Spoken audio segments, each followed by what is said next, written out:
Hi అండి, sweet పొటాటోని ఆవిరిలో ఎలా ఉడికించాలో చూపిస్తున్నానండి. ఇక్కడ అరకిలో స్వీట్ పొటాటోని వాటర్లో గంట పాటు నానబెట్టుకొని బాగా శుభ్రంగా క్లీన్ చేసుకోవాలండి.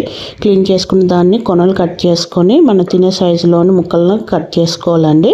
వీటన్నిటిని ఇలా బయటలో కట్ చేసుకుంటే తినడానికి బాగుంటుందండి. కట్ చేసుకున్న అన్నిటిని స్టవ్ మీద ఒక ప్యాన్ పెట్టుకొని అందులో ముక్కలు వేసుకోవాలండి. ఇప్పుడు అందులో 1 టీ స్పూన్ నెయ్యి, 2 బెల్లం క్యూబ్స్ వేసుకోవాలండి. అలాగే 3-4 స్పూన్ల వాటర్ని వేసుకోవాలండి. ఎక్కువ వేసుకోకూడదు వాటర్ అనేది. ఇప్పుడు ఒకసారి బాగా కలుపుకొని మూత పెట్టుకొని ఇవి 15 మినిట్స్ వరకు ఉడికించుకోవాలండి. మధ్య మధ్యలో మూత తెరుస్తూ కలుపుతూ ఉండాలండి. బెల్లం అంతా కరిగిపోయిన దాకా ఇవి ఉడికించుకుంటే సరిపోతుందండి. ఇవి ఉడకడానికి ఒక 15 నిమిషాలు పడుతుందండి.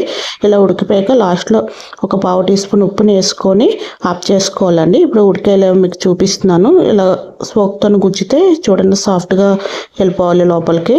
ఇవి ఉడికిపోయావండి. ఈ విధంగా ఉడకబెట్టి ఇస్తే పిల్లలు ఎంజాయ్ చేస్తారండి. ఈ వీడియో నచ్చితే like and follow. Thank you for watching.